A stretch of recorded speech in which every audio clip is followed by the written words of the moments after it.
상경대학 창립 100주년 기념 공정회장 초청 특강의 초청의 말씀을 홍성찬 연세대학교 상경대학 학장께서 해주시도록 하겠습니다.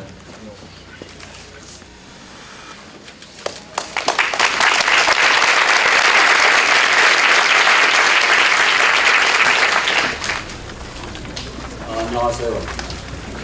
상경대학교 홍성찬 교수입니다. 대학교가 창립 130주년을 맞는 해이고 우리 상경대학과 경영대학은 창립 100주년을 맞는 해입니다. 지난 한 세기 동안 우리는 이민족의 압제, 가난 속에서도 건국, 산업화, 민주화 그리고 세계화의 가업을 아주 충실하게 수행하는 역군들을 길러냈다고 자부합니다. 그런 전통 위에서 이제는 지난 100년을 성찰하고 새로운 100년을 도전하는 아주 담대한 도전 정신을 가진 젊고 푸지 있고 그리고 훅시는 젊은이들을 길러내려고 온 힘을 다하고 있습니다.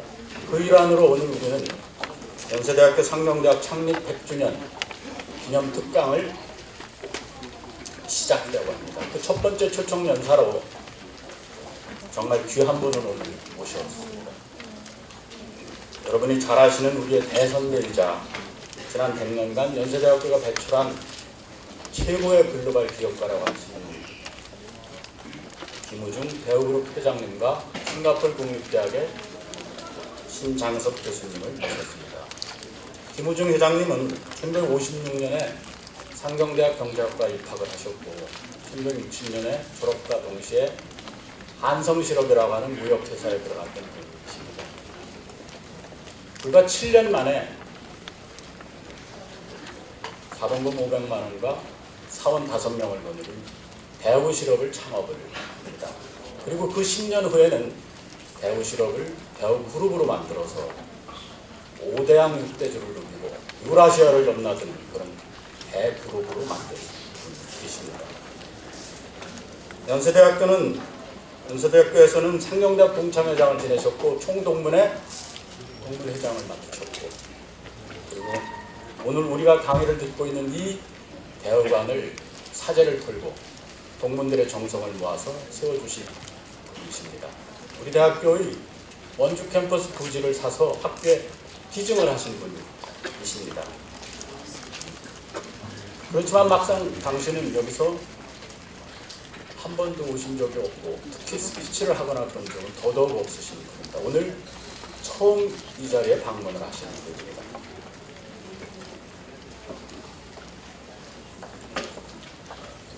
오래 묵은 포도주에서 아주 그윽한 향기가 나고 학문이 깊은 학자의 방에서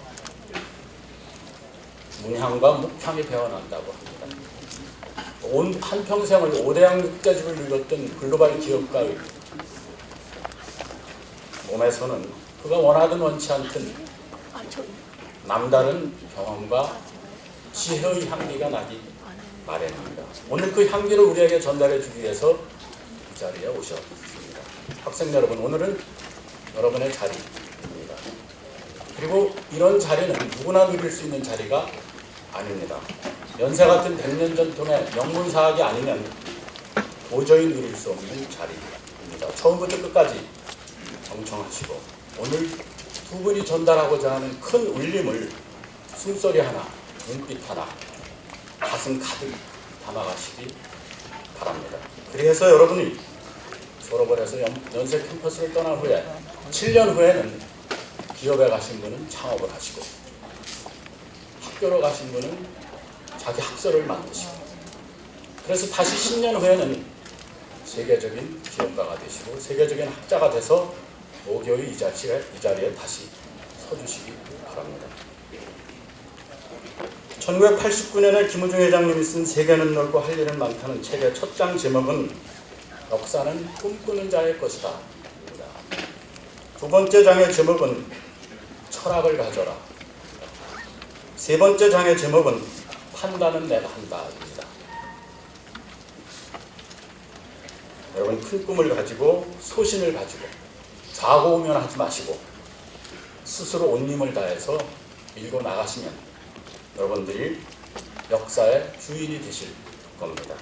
지난 100년을 돌아보고 새로운 100년을 전망하는 오늘 우리 상경대학의 사명 역시 자신만만하게 세계를 품는 제2, 제3의 김우중 같은 인물을 길러내는 것이라고 생각을 합니다.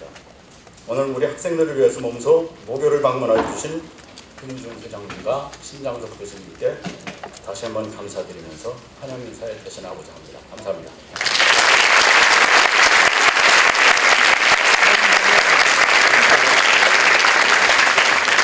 네, 이어서 모교를 방문해 주신 대우그룹 김우중 회장께 상경대학 홍성찬 학장께서 감사패를 전달해 주시겠습니다. 감사패 김우중 회장 대우그룹 경제 56학번 귀하는 연세대학교 상경대학 창립 100주년 기념 초청 강연에서 우리 학생들에게 세계 경영의 귀중한 경험과 지혜를 전수하고 꿈과 희망을 심어주셨습니다. 연세 상경대학의 지난 한 세기를 돌아보고 새로운 100년을 내다보는 오늘 귀하께서 20년 전에 연상 동문들과 함께 세워주신 대우관 김우중 기념관에서 뜻깊은 특강을 해주신 데 대해 감사의 마음을 담아 이 패를 드립니다. 2014년 10월 2일 연세대학교 상경대학장 홍성찬.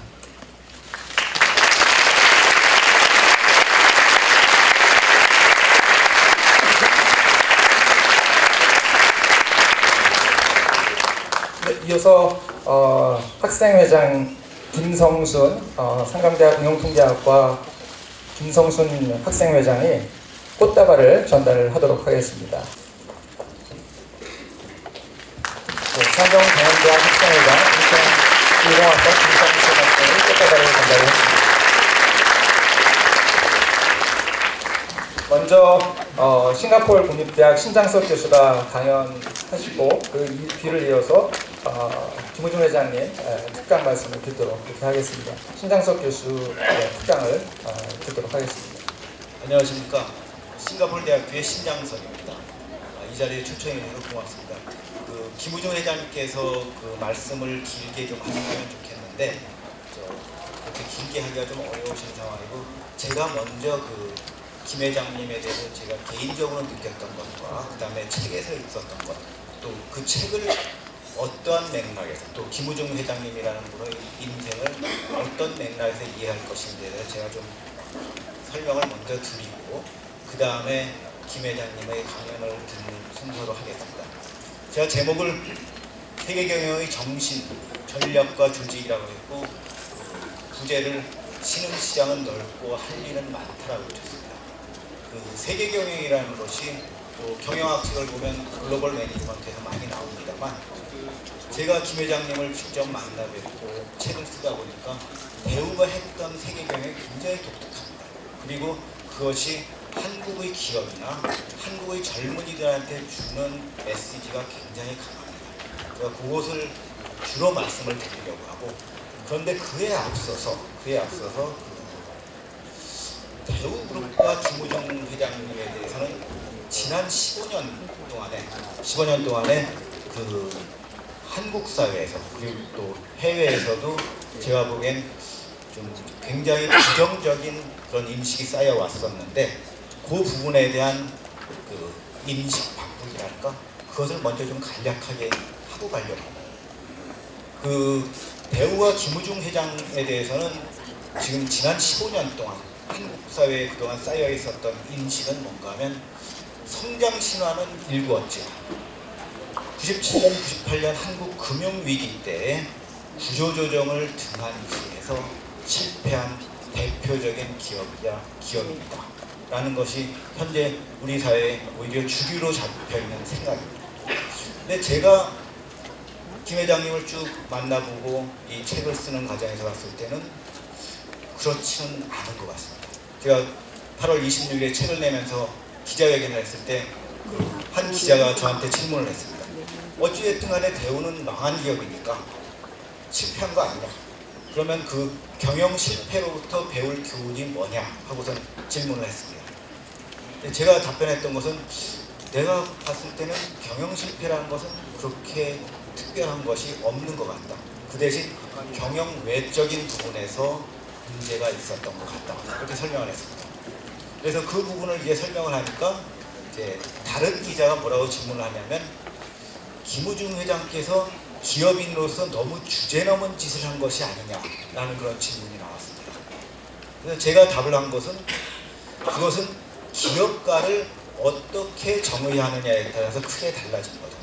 기업가가 돈만 버는 사람이다 하면 그 기업가라는 정의에서 봤을 때는 주제넘은 짓을 많이 하셨다.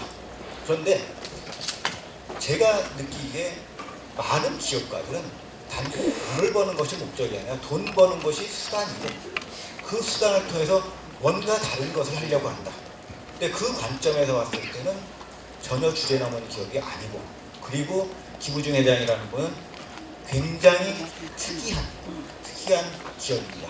그래서 저는 이 책에서 김우중 회장을 세계를 경영한 민족주의자라고 이름을 붙였습니다. 뭔가 하면 보통 세계 경영하면 다국적 기업은 뭐 초국적 기업이라는 표현을 쓰면서 국가를 초월하고 민족을 초월하는 듯이 생각을 합니다. 그런데 김우중 회장은 굉장히 강렬한 민족주의자이면서 세계 경영에 남다르게 성공을 했습니다. 겉으로 봤을 때는 두 개가 상충되는 말 같아 보이는데 대우가 직접 한 세계 경영을 보면 이게 대우의 독보적인 경쟁력이었습니다. 그 부분을 이따가 말씀을 드리려고 합니다. 그 대우에 대해서 저 자신도 제가 경제신문 기자 생활을 5년 동안 했고 그 다음에 99년에 싱가포르로 넘어가서 거기서 교수 생활을 하면서 제가 한국 경제에 대한 글을 굉장히 많이 썼습니다. 그런데 제가 2010년 김우중 회장님을 뵙기 전까지는 제가 대우에 대해서 알고 있었던 것이 요 위의 것이었습니다. 한국에서 가장 국제적인 기업이었다. 수출을 선도했고 그다음에 미수거국에 먼저 진출해서 한국 정부가 그쪽과 국교 수립하는 것까지도 많이 도와줬다. 그 다음에 대우가 어떤 내용인지는 정확하게 몰랐지만 세계 경영을 잘해서 1996년에 신흥국 출신 세계 최대 다국적 기업으로 올라섭니다. 저도 여기까지는 알았습니다. 그런데 대화를 나누고 책을 만드는 과정에서 제가 느꼈던 것은 대우가 한국에서 가장 민족적인 기업이었다. 일단 대우의 사업 구조를 보면 한국 경제 발전에 궤적하고 가장 잘 들어왔습니다. 한국은 그 사이에 경제 발전을 어떻게 했냐면 1960년대에 경공업 수출로 시작을 했고 그 다음에 70년대 중화학산업에 뛰어들었습니다. 근데 중화학산업은 그 성격상 처음에 큰 돈을 넣어야 됩니다. 이 큰 돈을 넣을 뿐만 아니라 상당 기간 적자를 보면서 기술도 개발하고 마케팅도 하고 인력도 키우면서 가야 됩니다. 그 적자 보는 기간을 버티면서 파이낸싱을 해야 되는데 한국 경제가 어떻게 파이낸싱을 했냐면 첫 번째는 경공업 수출에서 번 돈 일부 그쪽에 들어갔고요. 그 다음에 외채를 빌려와서 했고 그 다음에 또 하나 커다란 것이 해외 건설에 나가서 외화를 벌어왔습니다. 그래서 한국의 경제 발전을 보면 경공업 수출, 중화학산업, 해외 건설이 세 가지 축이라고 할 수 있습니다. 그런데 한국의 주요 그룹들을 보면 이 세 가지를 완벽하게 갖춘 기업이 대우밖에 없습니다. 현대 같은 경우 건설이라든지 중공업에서는 앞서 나갔지만 경공업 수출이 없습니다. 삼성 같은 경우에 전자에서 앞서갔지만 중화학 진출 좀 늦었고 해외 건설 진출도 늦었습니다. 경공업도 수출 그렇게 크지 않았습니다. 그런데 대우는 왜 이 3박자를 제일 잘 갖추는가? 이게 김우중 회장께서 내가 경제 발전을 통해서 내가 그대로 가겠다라는 그런 생각을 하신 적이 한 번도 없습니다. 김우중 회장께서는 제일 처음에 무역으로 큰 돈을 벌었습니다. 무역으로 큰 돈을 벌고 본인의 생각은 이 돈을 기반으로 해서 금융으로 가겠다. 그래서 대우를 무역과 금융을 두 축으로 한 비즈니스 그룹으로 키우겠다. 그래서 70년대 중반에 이미 한미은행이라든지 교보생명이라든지 주식을 금융권 주식을 굉장히 많이 끌어모았습니다. 그래서 본인이 정말 돈만 생각하는 기업인이었다면 그 길로 계속 갔을 겁니다. 그런데 70년대 중반 이후 한국 정부가 중화학 대규모 투자를 한 데서 계속 부실이 벌어지고 그 문제를 해결을 못합니다. 그러니까 김우중 회장께 요청을 해서 김우중 회장께서는 중화학산업을 해본 경험이 없습니다. 그런데 정부에서 다른 중화학산업을 하는 회사들한테 부탁을 해도 전부 다 거절을 했습니다. 그러다 보니까 김우중 회장께서 그 돈도 좀 버는 게 있고 그 다음에 이 사람이 아이디어가 많은 사람이다. 한번 좀 맡겨보자 해서 1976년에 한국 기계를 인수를 하게 되는데 불과 1년 만에 흑자기업으로 전환시키고 그러니까 정부에서 봤을 땐 이 사람한테 맡기면 중앙 부실도 해결할 수 있겠구나 해서 그 다음에 자동차를 맡깁니다. 그 다음에 세안사 자동차 그런데 나중에 이제 대우자동차로 바뀌게 되죠.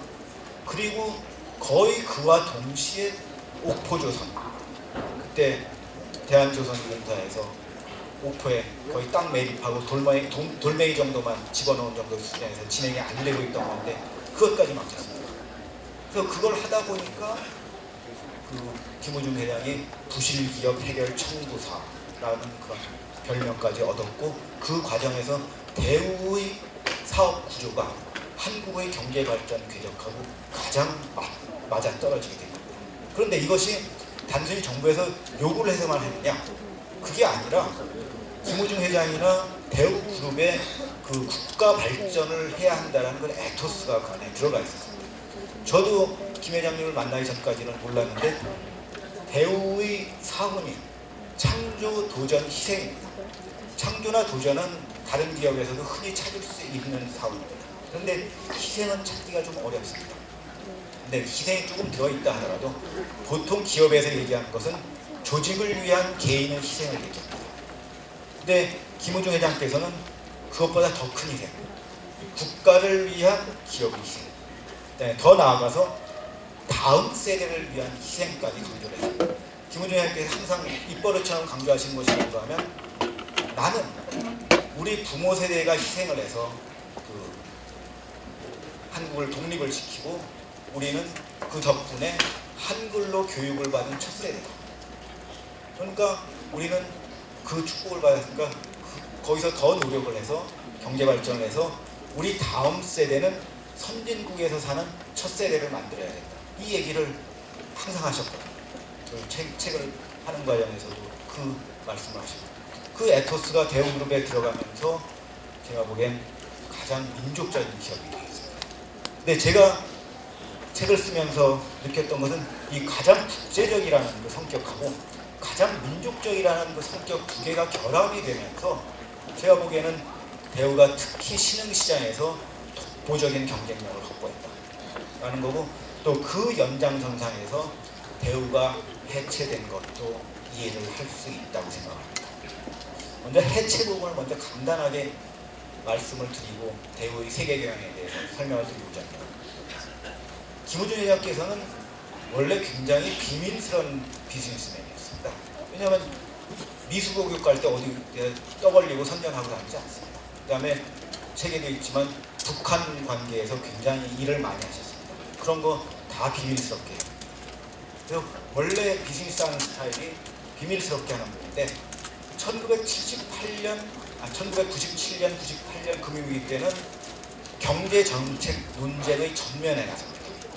경제 관료들과 금융위기 극복 방안을 놓고 크게 대립을 하고 그럼 그걸 어떻게 설명하느냐? 저는 그것을 당시 김대중 대통령의 초청에서 찾습니다. 김대중 대통령이 굉장히 특이하신 분인 것이 1997년 11월에 한국이 IMF 프로그램에 들어가는데 당시 3명의 대통령 후보가 경합을 벌이고 있었습니다. DJ, 그 다음에 이회창 후보, 그 다음에 이인재 후보 3명이 경합을 벌이고 있었는데 한국의 IMF 프로그램을 받아들이자마자 DJ가 유일하게 IMF 프로그램 재협상 얘기를 했습니다. 근데 당시 해외에서 봤을 때는 DJ가 당선 가능성이 제일 높았는데 그 얘기가 나오자마자 당시 IMF 총재였던 미셸 깡드 씨가 비행기를 타고 한국으로 날아왔습니다. 그리고 3명의 대통령 후보한테 다 각서를 받았습니다. 내가 대통령이 되더라도 김영삼 대통령 정부에서 약속한 IMF 프로그램 그대로 집행을 하겠다. 당시 DJ도 자기가 제업상 얘기는 꺼냈지만 그때 사인을 안 하면 한국 금융위기를 더 악화시켰다라는 비난을 받아서 대통령이 당선이 안 될 수가 있습니다. 그러니까 DJ도 사인을 하고 대통령이 당선이 됐습니다. 근데 대통령이 당선이 됐다고 해서 IMF 프로그램에 대한 생각이 크게 바뀌지가 않거든요. 근데 그 당시 한국의 대세는 경제 관료들이건 지식인들이건 언론이건 대세는 한국이 크게 잘못해서 금융위기가 왔으니까 우리가 철저하게 IMF 프로그램 잘 집행을 하고 구조조정을 철저히 해야 된다 라는 것이 대세였습니다. 그리고 돈을 준 선진국들도 그 얘기를 계속 강하게 했습니다. 그랬을 때 DJ 입장에서는 그 반대쪽 얘기를 듣고 싶었는데 그 반대쪽 얘기를 가장 잘해줄 수 있는 분이 당시 김우중 회장이었습니다. 왜냐하면 김우중 회장 그 당시에 전경련 차기 회장으로서 전경련 회장직을 수행하고 있었습니다. 그러니까 대통령이 특정 재벌 총수를 계속 만나면 그게 나중에 스캔들에 걸릴 수도 있겠지만 그 실물 경제의 파트너인 전경련 회장을 계속 만나는 것은 아무런 문제가 없습니다. 그 다음에 더 중요한 것은 김우중 회장께서는 그 신흥시장을 중심으로 비즈니스를 많이 했기 때문에 그쪽은 원래 금융위기가 빈발하던 곳입니다.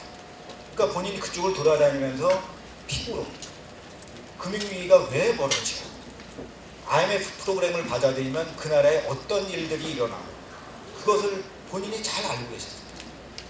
그러니까 그 얘기를 직접 해주신 거죠. 그런데 제가 이 책을 쓰면서 자료를 찾다가 놀란 것이 김 회장께서 어느 정도까지 발언을 했냐면 1998년 5월이면 한국이 금융위기가 완전 밑바닥에 있을 때입니다. 이때 공개석상에서 뭐라고까지 말씀을 하셨냐면 IMF 체제라고 하는 것이 형식상으로는 국제금융기관들이 우리나라를 돕는 것처럼 보이지만 실질적으로는 그들의 관리체제로 바꿔나가는 것이다. 이 체제가 오래가면 우리가 살아남을 수 없다 라고까지 얘기를 하셨습니다. 근데 김 회장께서는 뭐 정치운동하는 사람이니까 IMF 반탁통치 운동 이런 것을 할 수는 없는 거고 비즈니스맨으로서 일단 우리가 IMF 체제에 들어갔으니까 어떻게 빨리 극복을 할 것인가 거기에 대해서 다른 극복방을 내는데 뭔가 하면 이게 저는 민족주의적 이론을 붙였는데 저쪽에 사는 얘기는 빨리 구조조정해서 우리 재산을 값싸게라도 팔아서 외환을 끌어당겨라. 그래야지 외환 위기를 극복을 할 수 있다. 일단 그것이 이게 대세였어요. 구조조정 내에서 그것이 뭐 한국 기업들이 망하건 아니면 좋은 자산을 싸게 팔더라도 그게 외화를 들어오게 하니까 그게 애국하는 일이다 라는 것이 그 당시 대세였습니다. 근데 김우중 회장께서는 왜 그걸 하냐? 왜 그러냐? 우리가 그동안 피땀 흘려서 읽어놓은 생산 설명안에도 그게 1조 달러치나 된다. 그거 돌리는 거 훨씬 더 낫다. 파는 것보다. 그 다음에 지금 한국은 금융위기를 당해서 어려울지 몰라도 내가 세계 시장을 돌아다녀보니까 세계 실물 경제는 그래도 괜찮더라. 수출할 수 있다. 그러니까 김 회장께서는 연간 500억 달러 수출하면 500억 달러 빌린 돈은 갚을 테고 그 다음에 한 번만 더 500억 달러 하면 외환보유액 500억 달러 쌓으니까 2년 만에 이렇게 무역 흑자를 쌓아서 IMF 체제를 조기 탈출하자. 이걸 내놓고 당시 경제 관료들하고 굉장히 세게 부딪혔습니다. 당시 김대중 대통령이 굉장히 이례적으로 청와대 경제정책회의를 할 때 김우중 회장을 불러서 그 경제 관료들하고서 토론을 시키고 그러니까 일대 다의 토론이죠. 근데 그런 회의석상에서 다 끝난 다음에 DJ가 김 회장 얘기가 맞다 하면서 회의를 끝낸 적도 있고 그러면서 갈등이 진행되는데 김우중 회장께서 또 성격이 보통 분이 아니라서 또 얘기를 좀 심하게 하시는 분도 있고 그런데 문제는 결과적으로 누가 맞았냐 이거죠. 98년 그 당시만 하더라도 김우중 회장의 얘기가 더 맞았다고 할 수 있습니다. 당시 한국 정부는 상황을 굉장히 비관적으로 봐서 98년에 무역 흑자를 28억 달러밖에 못 낼 거라고 전망했었습니다.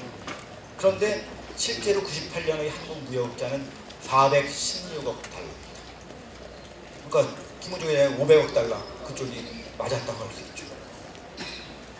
그 다음에 정부에서 뭐 구조조정하라, 뭐 우리 자산 싸게라도 파는 것이 애국이다 해서 팔아서 들여온 돈이 실질적으로는 54억 달러밖에 안 됩니다.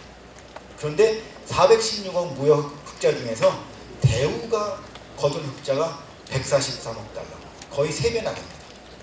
그러니까 이 수치를 놓고 당시 한국경제연구원장 하셨던 좌승희 박사님께서는 뭐라고까지 말씀을 하셨냐면, 김우중 회장은 한국의 외환 위기를 극복하고 산화하신 분이다 라고까지 말씀하십니다.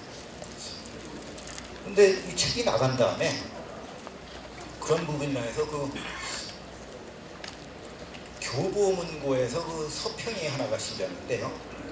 거기서 그 김우중 회장과 그때 한참 유행이던 그 영화 명량하고 연결시켜서 김우중 회장을 그 이순신 장군의 비유를 한 서평이 실렸습니다. 그건 좀 더 문학적으로 쓴 건데, 제가 그걸 처음 읽었을 때는 야, 뭐 이렇게까지 억지로 비교를 하나 이런 생각이 들었는데, 제가 나중에 생각을 해보고 제가 그 이순신 장군의 백의종군 그 책을 다시 읽어봤습니다.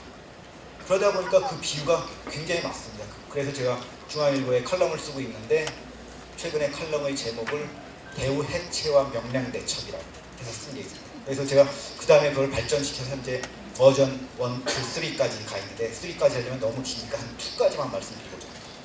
그 명량대첩을 하기 전에 그 철천량 해전이라고, 그래서 거기서 한국의 수군이, 조선의 수군이 다 괴멸이 됩니다. 근데 그 당시 조정에서는 아, 수군은 이제 쓸모 없어졌다. 그래서 수군을 육군의 한치라고 합니다. 그런데 이순신 장군이 우리 수군으로서 물리칠 수 있다. 그래서 목숨을 걸고 싸워서 결국 정유제할 때 왜군을 이깁니다. 근데 저는 이 수치를 봤을 때 정부에서는, 조정에서는 야, 우리 재산을 팔아서라도 빨리 외환을 끌어들여야 하는데, 정말 그때 극소수의 목소리였거든요. 수출할 수 있다. 수출을 할 수 있다 해서 실제로 외환 보유 협 중에 훨씬 더 크게 기여한 것은 수출입니다. 무역 흑자가 늘어난 겁니다. 그렇게 봤을 때 좀 비슷한 거 아니냐? 그런데 이상하게 위기를 극복한 장수는 거기서 몰락을 하게 됐습니다. 그 다음에 그것이 제가 얘기하는 버전 1이고요. 버전 2는 그다음에 그 처음에 책이 나갔을 때 뭐 대우 기획 해체다 뭐 그런 논란이 붙었는데, 제가 보기에는 그런 측면이 꽤 많이 있습니다. 물론 이것이 대우 해체에서 아주 큰 얘기는 아니라 작은 부분이지만, 근데 거기에 대해서 일반적으로 사람들이 상식선에서 무슨 얘기를 하냐면, 어떤 경제관료께서도 언론에다 그런 얘기를 했는데, 야, 어떻게 금융위기 와중에 한국의 경제관료들이 세계 2위인 그룹을 죽일 생각을 했겠느냐. 상식선에서 그건 있을 수가 없는 일이다. 그래서 딱 자릅니다. 그러면 저는 거기에 대해서 뭐라고 얘기를 하냐면, 야, 한번 임진왜란 때를 봐라. 어떻게 선조와 조정의 대신들이 왜군을 가장 잘 무찌르던 장수를 고문을 하고 죽일 생각을 했겠느냐. 그건 상식적으로 말이 안 된다고 딱 자르면 똑같다. 그런데 실제로 역사에서는 비상식적인 일들이 굉장히 많이 일어난다.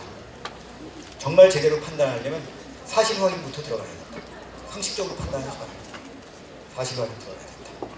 그것이 제가 얘기하는 버전 2입니다. 버전 3는 기니까 나중에 혹시 질문이 나오면 제가 말씀을 드리겠습니다.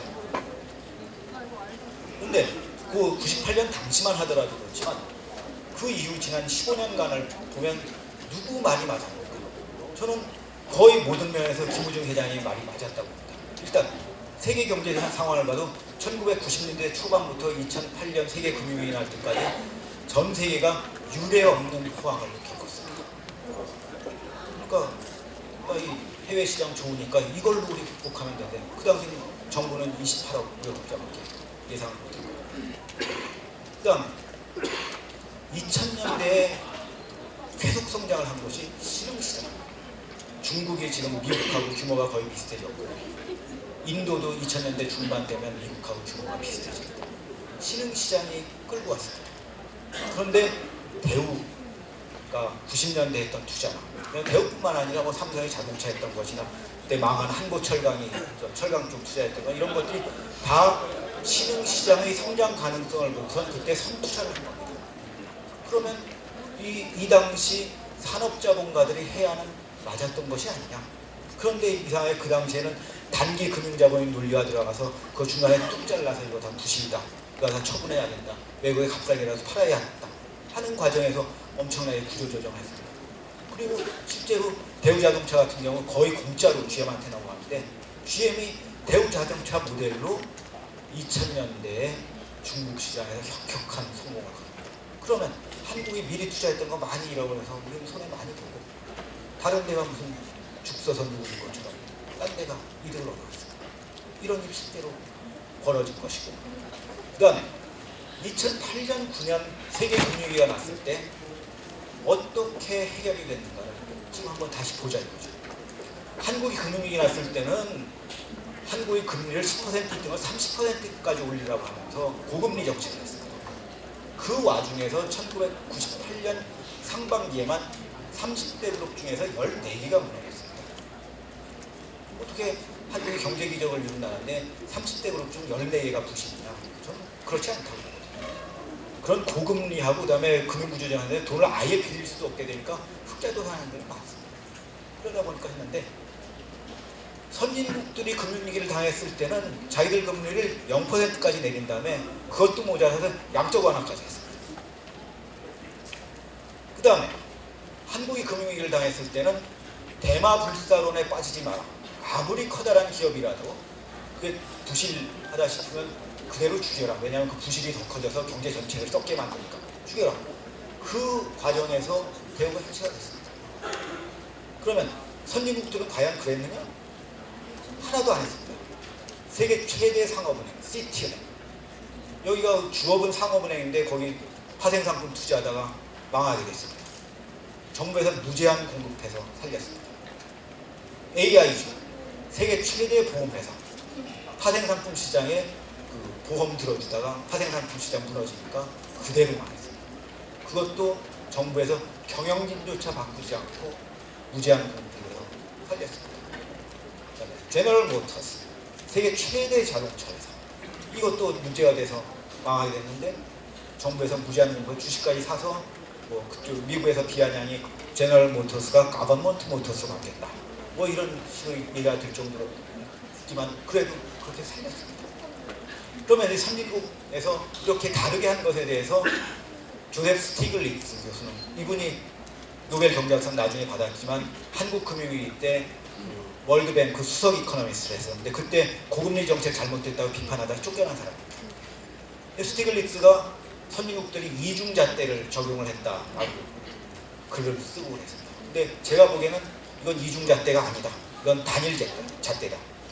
나의 이익이라는 관점에서 봤을 때는 단일잣대다. 남한테 금융위기가 났을 때 IMF 프로그램 열심히 적용해서 구조조정 열심히 하라고 그러면 내가 주워먹을 것들이 많아집니다. 그런데 내가 금융위기를 당했을 때 IMF 프로그램을 열심히 적용하면 내가 손해볼 일이 많습니다. 안 하는 것이 많습니다. 최소한 선진국 사람들은 뭐 이중잣대 얘기하지만 나의 이익이라는 관점에서는 일관성이 있었습니다. 그런데 이상하게 97년 한국이 금융위기를 당했을 때 한국의 경제관료들이나 많은 지식인들은 국익과 다른 사람의 이익을 혼동했습니다. 남들 돈 많이 벌게 해주는 것이 우리나라한테 좋은 거다. 우리 거 값싸게 팔더라도 그게 애국하는 거다. 그게 어떻게 그 당시에 대세가 됐는데 그 당시에 극소수의 사람들이 그거 잘못됐다고 얘기했습니다. 그 중에 한 분이 김우중 회장이고 저도 그 당시에 그런 글을 계속 썼습니다만 제가 그때 받았던 느낌은 계란으로 바위에 그런 느낌. 너무나 단단합니다. 그리고 이것을 통해서 한국 경제가 과연 제대로 좋아지냐. 아직까지도 정부의 공식적인 입장은 한국이 IMF 구제금융사상 가장 성공적인 구조조정을 했다는 겁니다. 그러면 구조조정을 잘했으면 지금 한국 경제가 굉장히 좋아져야 될 것 같습니까? 그런데 좋아진 게 없습니다. 경제 성장률은 금융위기 전에는 우리가 고도 성장하는데 그 다음에 중간 정도 성장 떨어졌다가 지금은 저성장으로 빠졌습니다. 그리고 정부에서 가장 잘했다고 하는 것이 기업 부채 비율을 낮췄다. 1년 반 동안에 400% 있던 것을 200% 밑으로 낮춰라. 그래서 그때 많은 기업들이 자산 팔았습니다. 그거 낮추더라고요. 그런데 지금은 100%까지 떨어져 있습니다. 미국보다 낮습니다. 그런데 기업 부채 비율도 낮아지고 경제도 좋아지면 뭐 좋은 일이죠.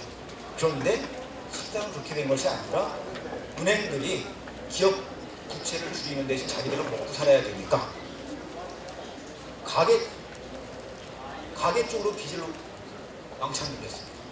그래서 지금 가계부채 천조 시대가 열렸는데, 그러면 한국 경제에서 지난 15년 동안에 일어난 것은 부채가 자체가 줄은 것이 아니라 기업 부채가 가계 부채로 이전한 것이라고 할 수 있습니다. 그러면 부채를 누가 갖고 있는 것이 더 좋을까? 기업이 갖고 있는 것이 100배 낫습니다. 기업은 잘만 하면 연간 2~3배씩도 성장할 수 있습니다. 그러면 부채 비율이 1000%, 2000% 가더라도 그거 다 감당하면서 갑니다. 근데 가계는 또 가계소득이 1년에 10%, 20%씩 올라가요. 지금 연세대학교 임금 상승률이 5% 정도 되나요? 5% 안 되죠. 그런데 가계의 빚을 잔뜩 내는데 이 사람들은 자기들이 그만큼 성장할 것이라고 생각해서 빚을 낸 게 아닙니다. 부동산이나 다른 데 투자를 하면 그 값이 올라가니까 중간에 그 이익값은 나머지 다 그 이익 내가 먹는다. 그런 생각하면서 가게에서 빌려줬고 은행은 그 뒷돈을 대줬습니다. 그런데 부동산 시장이 침체하니까 많은 가게가 이 원리금 갚느라고 헉헉댑니다. 그러다 보니까 쓸 돈이 없죠. 쓸 돈이 없으니까 내수가 줄고 그러니까 지금 저성장에 빠져서 저는 이것이 IMF 체제가 갖고 왔던 한국 경제의 부정적인 유산이라고 생각합니다. 그리고 그 과정에서 얼마나 많은 자산을 팔아내냐. 한국이 지금 은행들 있는데 은행에서 완전히 내국은행이라고 할 수 있는 것은 우리은행 하나밖에 없습니다. 그 금융위기 과정에서 다 팔았습니다. 국민은행, 이름은 국민은행이지만 이 소유 구조를 보면 외국은행 70% 이상이 외국인 주죠. 그것도 불과 3년 만에 2001년 말에 이렇게 됐습니다. 삼성전자 한국 최고의 기업입니다. 이거 외국인 대주. 제가 싱가포르에 있습니다만 삼성전자 최고 경영진들이 1년에 한 번씩은 싱가포르에 옵니다. 왜 옵니다? 싱가포르 국부펀드의 GIC가 삼성전자의 대주주입니다. 대주주한테 인사드리면서 잘 부탁한다고 해서 옵니다. 그 다음에 포스코, 한국이 낳은 최고의 국영기업입니다. 나중에 민영화가 됐죠.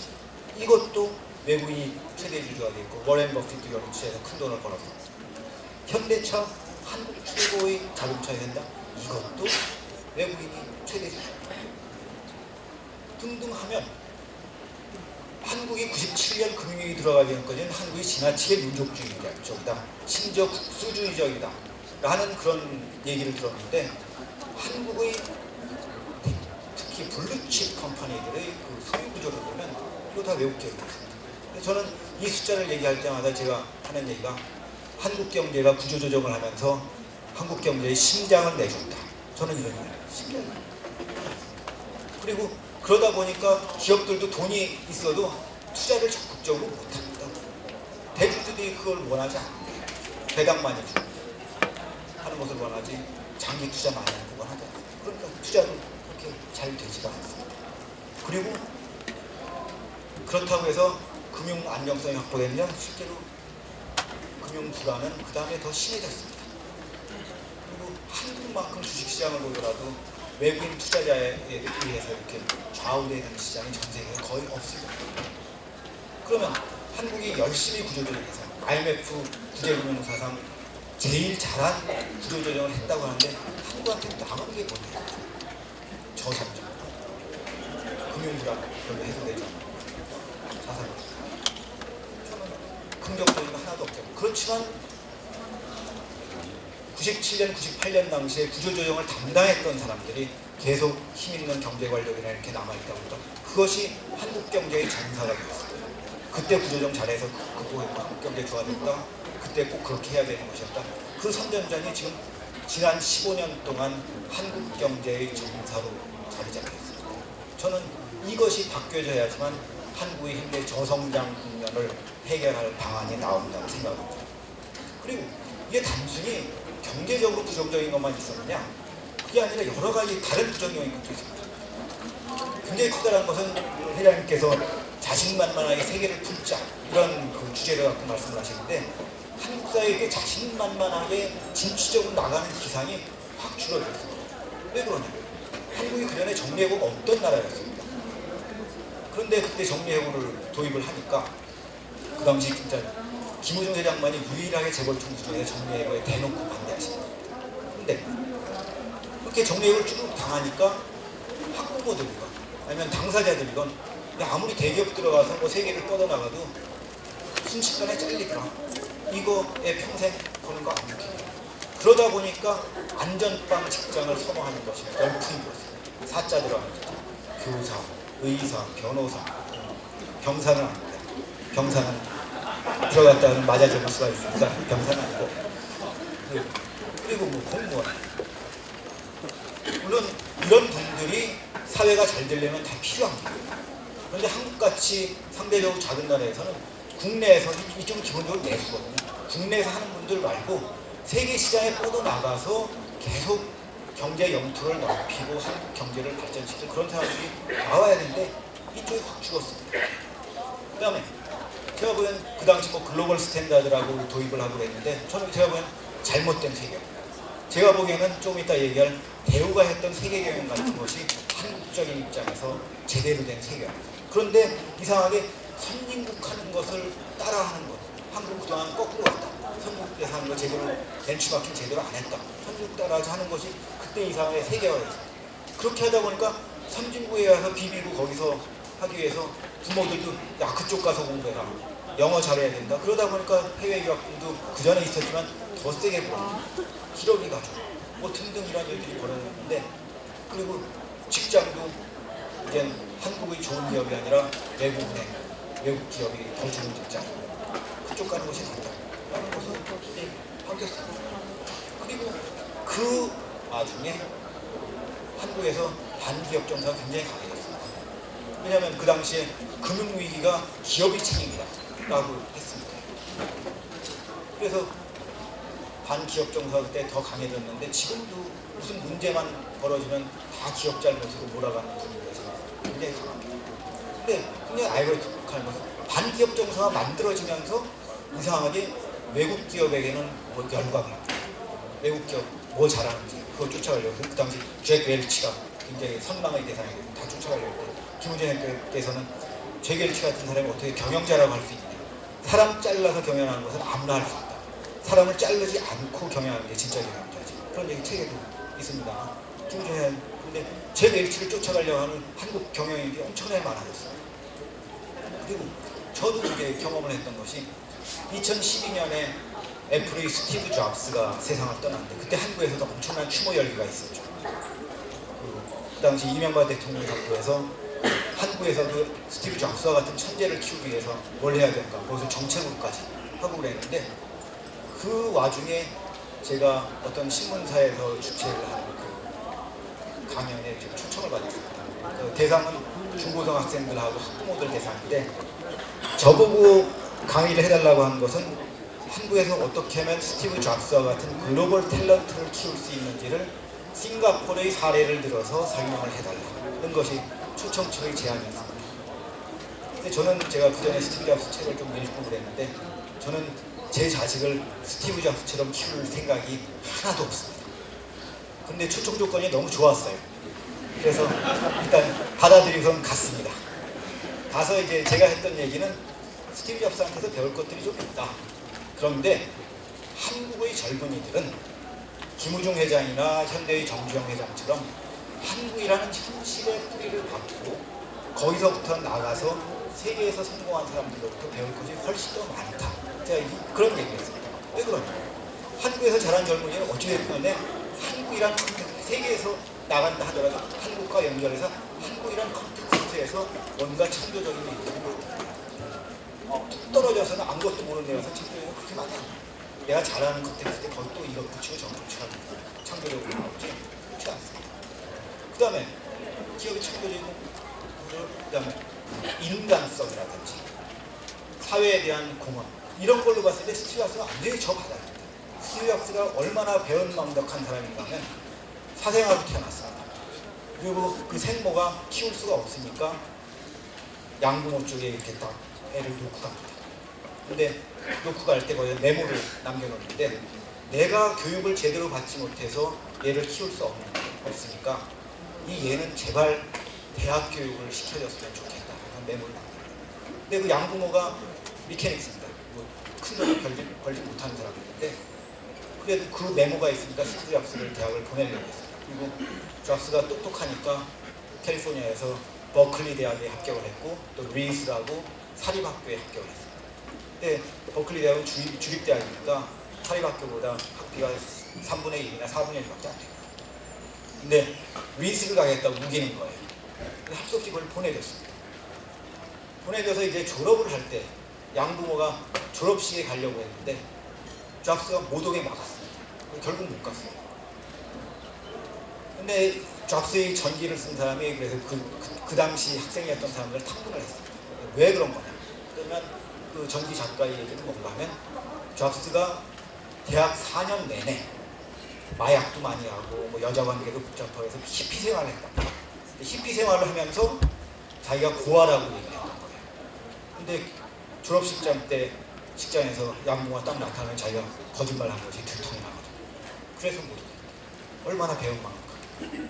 스티브 잡스 또 자기 동업자까지 속였습니다. 워스니악이라고 프로그래머 천재인 사람하고 같이 했는데 처음에 약속은 무조건 50대 50 나눈다. 근데 안에서 물건 만드는 것은 워스니악이 만들고 스티브 잡스는 주로 바깥에 나가서 팔았습니다.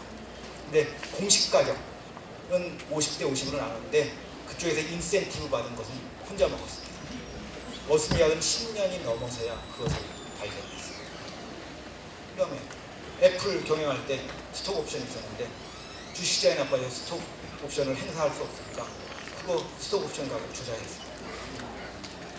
그리고 자기 직원이나 하청업체들한테 굉장히 부정하게 됐습니다. 그리고 애플 세계 최대 기업으로 키우는 과정에서 사회공헌 사업이라는 거 한 번도 한 적이 없습니다. 그런데 그 스티브 잡스에는 한국 사람들이 열광을 합니다. 그런데 김우중 회장은 어렸을 때부터 소년가장으로 신문 배달하면서 가족들 책임지고 그 다음에 대우 그렇게 조그맣게 성공할 때부터 나는 국내 중소기업들하고 다투지 않겠다. 중소기업들 국내 시장 하기에는 나는 수출하겠다. 그리고 수출할 때 중소기업들 오히려 데리고 나가겠다. 처음부터 그렇게 갔고 그 다음에 일찍부터 사회공헌을 했습니다. 아주대학을 대우가 78년인데 70년대 중반부터 그때 대우는 그렇게 크지 않을 텐데 계속 이쪽 저쪽에 그 사회공헌하고 교육사업, 병원사업, 낙도의 병원사업 이런 것들 계속 돈을 냈습니다. 그러니까 제가 세계를 이용한 민족주의, 이 민족주의자의 성향이 강하니까 국가가 잘 되어야 된다는 것이 얘기하는데 이상하게 이런 국내 기업들은 다 뭐 뒤에서 정경유착해서 돈으로만 찔러서 문제를 해결하고 범죄자들이고 뭐 다들 그렇게 가는 이상한 분위기가 되는데 저는 이 분위기가 바뀌어야지만 한국에서 기업이 제대로 될 거라고 생각합니다. 좀 서론이 많이 길었습니다. 이제 대우의 세계 경영으로 넘어가려고 합니다.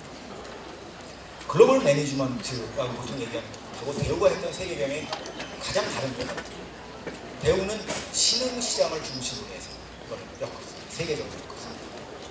그런데 신흥 시장을 간다고 했을 때도 거기에 이미 진출해 있는 선진국 다국적 기업이 있어요. 선진국 다국적 기업들이 대우같이 중진국에서 간 다국적 기업보다는 자본이라든지 기술이 훨씬 더 많습니다. 그러면 자본과 기술력이 강한 선진국 다국적 기업과 어떻게 경쟁을 할 것인가? 제가 보는 그 전략과 조직이 세계 경영이고 그것이 성공을 해서 96년에 신흥국 최대 다국적 기업으로 올라섰다고 생각합니다. 제가 쭉 보니까 대우가 이 세계 경영을 시작한 그 출발은 1980년대 아프리카 70년, 76년에 시작했으니까 70년대 중반부터라고 봐요. 근데 그때 김우중 회장께서 거기에 대해서 뭐라고 얘기했냐면 이제 대우가 해외 나가야 되는데 한번 보니까 선진국은 이미 시스템이 갖춰져 있어서 뚫기가 어렵더라. 그 다음에 다른 신흥국들도 화교나 일본 자본들이 이미 들어가 있는데 그쪽이 꽉 자리 잡고 있어서 거기도 가서 경쟁하기가 버겁더라. 그러면 우리는 그쪽이 힘들어서 들어가지 않는 다른 데를 들어가야겠다. 그래서 아프리카를 듣겠습니다. 이 사람들이 힘들어서 못한다. 그런데 김우중 회장의 얘기는 뭐냐면 비약적으로 변화하려면 희생을 해야 합니다. 남들하고 똑같이 뭐 비슷하게 하려면 그냥 그럭저럭 해도 되죠. 비약적으로 성장하려면 누군가 희생을 해야 됩니다. 아프리카 힘들지만 거기 가서 해야 됩니다. 그래서 뭐 지금 외무고시 붙으면 제일 공부 잘하는 사람들이 미국이나 뭐 유럽이나 좋은 데로 가죠. 근데 대우는 가장 머리 좋고 일 잘하는 사람들을 아프리카로 보냅니다. 거기서 성공하겠죠. 근데 그 당시에 아프리카는 정말 아무것도 없었습니다. 그리고 대우그룹도 그렇게 크지 않으니까 지원을 해주더라도 정말 미니멈의 지원밖에 못하고 그 다음에 그 당시 통신수단이 뭐가 발달했겠습니까? 그러니까 거의 이 젊은 사람들이 가서 1인 기업을 해야 됩니다. 그러면 거기서는 단순히 조그만 작은 민간 기업인만 만나는 것이 아니라 기업인들도 만나고 거기 관료들도 만나고 어떤 때는 거의 정치인들도 만나야 됩니다. 그쪽은 정부가 크거든요. 그러면서 그 나라가 어떤 일이 가니 계속 팔로우업을 하고 거기서 사업을 성공시키면 이 사람들의 역량이 굉장히 커지는 겁니다. 그래서 여기서 인적 혁명이 여기서 축적이 됐습니다. 그리고 대우가 주식회사 대우, 그래서 이게 종합상사가 있는데 이 신흥국, 특히 아프리카 같은 데는 자원이나 이런 것은 있는데 돈이 없습니다. 근데 물건 공급하고 일해 줬으면 돈을 받아야 돼요. 어떻게 받아요? 무역상사망을 통해서 그쪽에서 갖고 있는 것을 딴 데다 팔아줘서 그걸로 어떤 데는 물건을 2번, 3번 돌려서 3강국, 4강국 그걸로 파이낸싱하는 그 기법을 축적을 했습니다.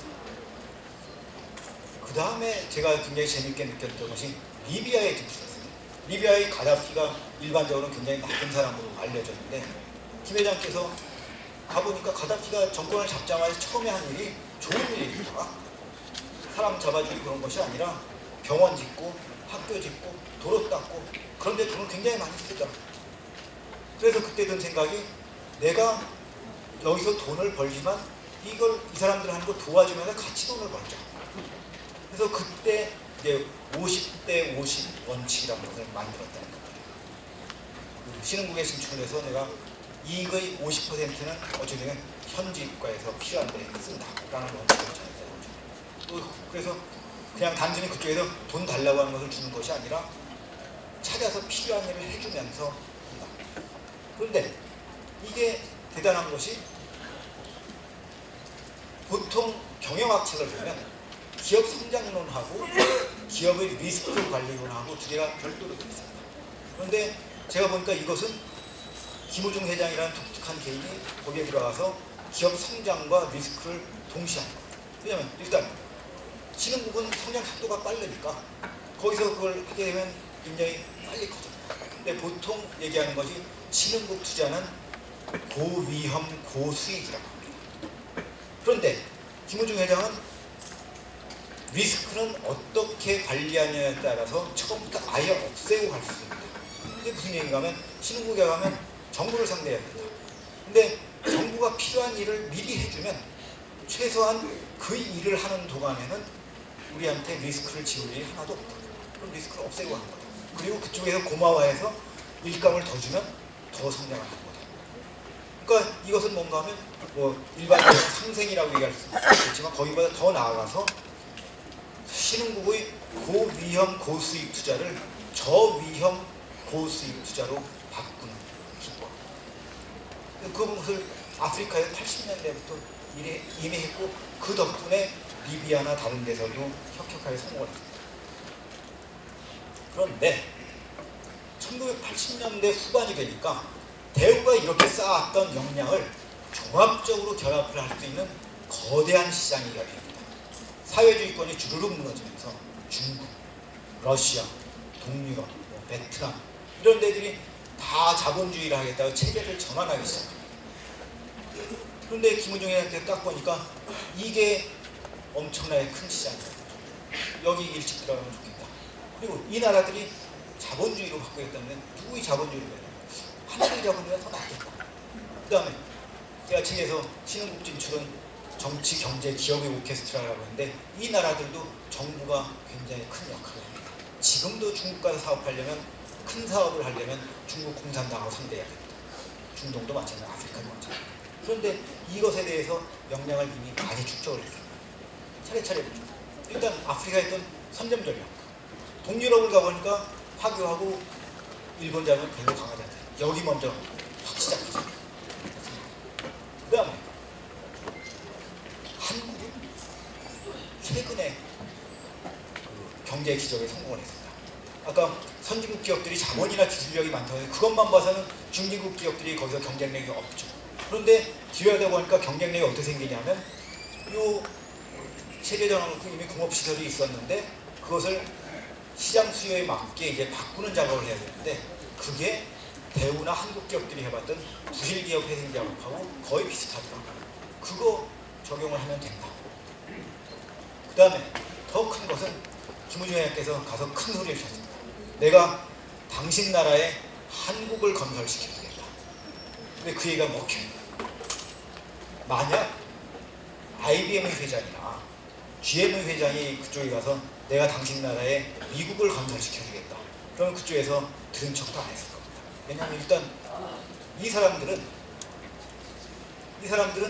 자기가 기업은 잘 경영했는지 몰라도 경제 발전을 한 경험이 없습니다. 그다음에 또 하나는 이 신흥국들이 자기네가 지금 당장 미국과 같은 수준으로 올라갈 그런 생각이 전혀 없어요. 그런데 김우중 회장 같은 경우에는 부실기업 회생한 것이 있죠. 그 다음에 한국은 방금 경제 기득을 이룬 나라니까 그 나라들이 쫓아가고 싶은 자본주의죠. 그 다음에 대우라는 커다란 그룹인데 그게 전부 다 그러니까 그 얘기가 먹히고 그것 덕분에 큰 사업을 그냥 통째로 패키지로 따내는 겁니다. 그리고 특히 여기가 다각화된 비즈니스 그룹이니까 다 있습니다. 경공, 중학, 그 다음에 자원개발, 전자, 금융 다 있습니다. 그러니까 이게 국가 건설에 필요한 모든 것을 복합적으로 할 수 있는 거예요. 근데 선진국 다국적 기업은 이만큼 다각화가 안 돼 있거든요. 그러니까 신흥시장에서 경쟁력이 떨어집니다. 그러니까 자본력과 기술력이 떨어지지만 이 구조 그리고 최근에 해봤던 경험이 중진국 다국적 기업의 경쟁력이 되는 겁니다.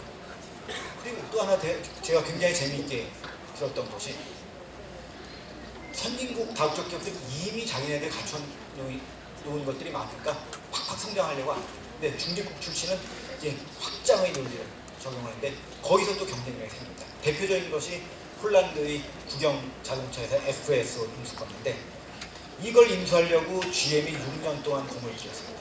근데 GM은 조건이 인수하면 인력의 80%를 자른다는 거예요. 왜 그러냐?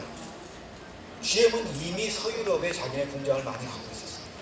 그러니까 폴란드 공장을 바라볼 때 이것은 폴란드 내수나 동유럽 정도 바라보는 정도의 시장을 생각하니까 이거 상당 부분 잘라내야죠.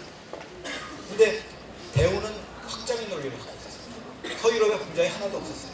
그리고 폴란드를 서유럽 진출의 전쟁기지로 삼으려고 했어요. 그러니까 거기에 있는 인력이나 설비 이게 다 자산입니다. 그러니까 김우중 회장은 가서 내가 인력 100% 다 받는다. 설비도 그대로 받는다. 그리고 우리가 추가 투자해서 나중에 추가로도 고용을 하겠다. 라고 하니까 폴란드 정부 입장에서는 대우하는 수밖에 없는 거죠. 이게 경쟁력이 된 겁니다. 그리고 또 재밌는 것이 선진국 다국적 기업들은 너무 발전을 했으니까 그쪽의 엔지니어들이나 매니저들이 자동화 시절의 경험밖에 없습니다. 그러니까 신흥국에 가더라도 자동화 설비를 들고 갑니다. 그런데 한국의 기업들은 수동에서부터 반자동, 그 다음에 자동화를 했던 그 경험을 다 갖고 있습니다. 그러니까 신흥국에 가서 그쪽에 임금이 싸다 그러면 한 80%는 반자동화로 시작하고 20%는 자동화에서 섞습니다. 그리고 그쪽에 임금이 올라가면 그 믹스를 바꿔나가요. 그러다 보니까 공장 건설 단가도 뚝 떨어지고 그 다음에 생산하는데도 훨씬 더 유연하게 이게 어떻게 보면 후발자의 이점입니다. 늦게 출발했는데 그런데 보니까 우리가 이점이 있대요. 그것을 지금 활용을 하면서 대우가 신흥국 최대 가급적으로 96년에 떠올랐습니다. 근데 이런 것들을 하려면 사람들이 굉장히 도전적이고 창조적이어야 되는데 그럼 그걸 어떻게 했나요? 항상 하시는 말씀이 그 1% 가능성이 있더라도 그것을 보고 그 불도식이라는 뭔가 이루어내는 것이 혁신이다. 그것이 창조다. 아니 보통 사람들은 99% 안 될 가능성을 바라보고 이건 안 된다. 그건 보통 사람들이 평균의 논리를 적용하는 그건 이노베이션이다. 혁신이다. 창조다는 것은 평균의 논리로 설명이 안 됩니다. 사람들이 불가능하다는 것에서 거기에 조그만 가능성을 가서 만들어내는 거예요. 남들이 포기한 불가능하게 할 때는 가능해요. 그런데 그런 것을 본인이 실제로 많이 했습니다. 아까 부실기업 정상회 때 딴 데는 다 못하게 한 거 본인은 성공시키고 그 다음에 아주 재밌는 것이 리비아나 이란입니다. 여기는 서방국들로부터 경제 제재를 받고 있단 말입니다. 그러니까 어느 누구도 거기 가서 겁나서 사업을 못합니다. 왜냐하면 아무리 사업을 하더라도 돈을 받을 적이 없으니까. 근데 대우는 그 전에 미수도교 뚫고 뭐 그러면서 여러 가지 역량이나 또 그 네트워크나 이런 것도 다 쌓았습니다. 그래서 어떻게 이쪽에 들어가서 하는 사업을 했습니다. 그런데 여기는 들어가니까 남들은 99% 불가능을 보고서 안 들어오는데 대우만 1% 보고 들어왔는데 무주공산이죠. 이란 같은 경우에는 그쪽에 들어가서 이란이 너무나 고마워하니까 대우 조선에다가 오일 탱커들 커다란 걸 계속 줍니다. 그리고 대우 자동차가 그쪽에 진출을 했는데 딴 경쟁자가 없으니까 처음에 1200만 불 투자를 했는데 불과 몇 년 만에 1억 불 수로 타고 올라갑니다. 그러니까 비즈니스가 엄청나게 큰 거죠. 리비아에서도 10년 동안 거의 매년 10억 불 이상 벌었습니다. 그러니까 10년 동안 100억 불 이상을 한 나라에서만 온갖 분야에서 건설에서 그 다음에 건설 대금을 석유로 주니까 석유 트레이딩해서 그걸로 또 돈 벌고 또 그거 이용해서 정유 공장까지 있는데 그걸로 또 추가로 돈 벌고 등등해서 크게 돈을 벌죠. 남들은 못하는데 이거 들어가서 했습니다. 근데 어떻게 이렇게 하느냐? 일단 김우중이라는 본인이 그런 일들을 계속 만듦으로써 그 직원들이 믿고 따라오게 됩니다. 이분은 정말 신화적인 일을 이루십니다. 그러니까 믿고 따라갑니다. 그리고 본인이 그것을 계속하기 위해서 노력을 굉장히 많이 하십니다. 그래서 세계적으로 그 훌륭한 사람들하고 교분을 계속 가집니다. 그래서 헨리 키신저 같은 경우도 대우의 어드바이저로 상당히 오래 있었고 그 다음에 프랑스의 대통령이란 대통령과는 다 친합니다. 근데 왜 그러냐? 처음에 아프리카를 진출하려는데 아프리카는 프랑스 식민지가 많습니다. 근데 프랑스 쪽 사람들을 알면 좋으니까 거기서 교분을 쌓은 것이 그 다음에 가고 독일이 분명히 있고 그 다음에 중국도 딴 데보다 더 일찍 진출을 했으니까 장쩌민이라든지 그때 중국의 그 지도자가 됐던 사람들을 이미 상해 시장 하던 시절부터 잘 알아요. 중국에서 굉장히 커다란 인맥. 그 인맥을 통해서 고급 정보가 들어오고 그 다음에 그 네트워크를 통해서 또 새로운 그 비즈니스 기회가 창출하니까 기업이 계속 커나갑니다. 그리고 그것뿐만 아니라 정말 열심히 일하십니다. 항상 말씀하시는 것이 선진국 사람들이 9 to 5 일을 한다면 우리 같은 개발도상국 사람은 5 to 9 일해야겠다. 본인이 그것을 실천을 했습니다. 그리고 그렇게 길게 일을 하면서도 초능을 아낍니다. 지금도 하노이에서 오가실 때면 웬만하면 밤비행기 타고 오십니다. 평생 밤비행기 타고 다니면서 그 시간 아끼면서 굳어져 있습니다. 그래서 신화적인 얘가 13일 동안 해외여행을 갔는데 11일 동안 호텔에서 잠들었다. 그래서 공항에서 내리면 바로 회의장으로 가는 거죠. 그리고 일부러 일정을 그렇게 짰습니다. 그렇게 해서 열심히 하는 것을 보니까 다른 사람들도 같이 열심히 할 수밖에 없죠. 그리고 그것을 혼자서만 하는 것이 아니라 도전적인 직원들을 굉장히 많이 뽑았습니다. 제가 한 가지 사례 만들자면 어떤 사람을 뽑았느냐. 그 대우에서 굉장히 큰 일을 하신 분인데 그분이 저한테 들려줬던 이분은 그 대학 다니던 시절에 나 해외 가서 좀 일하고 싶다 하는 그런 생각을 많이 갖고 있던 분입니다. 근데 이제 ROTC를 했거든요. 근데 대학 4학년 때 ROTC를 마치기 전인데 그때 대우 실업에서 사람을 뽑는다는 것이 있는데 나 여기 가서 일하고 싶다 해서 그냥 지원을 했습니다. 지원을 하고 인터뷰를 하러 딱 가니까 그 당시 그 이우복 부회장이라고 그 김우중 회장님의 고등학교 친구인데 그분이 이제 대우의 암살리인데 그분이 인터뷰를 하는데 오자마자 이제 혼을 내더라 이거죠. 너는 어떻게 대학생이 그 군필리 그 면접 기준이 있대. 군대도 마치지 않고 여기 왔냐. 막 혼냈는데 이분이 또 대가 굉장히 세신 분이라 뭐라고 그랬냐면 그때 대학교 4학년 때 대우 입장에서는 저를 뽑으면 제가 군대 가 있는 월급을 안 주니까 그냥 뽑아놓으면 뭐 손해 갈 일이 없는 거고 그 다음에 저는 뽑혔다고 그러면 군대 가 있는 동안에 그래도 내가 나름대로 준비를 하고 또 마음도 편하게 있으니까 서로 좋은 거 아닙니까? 그랬다는 거예요.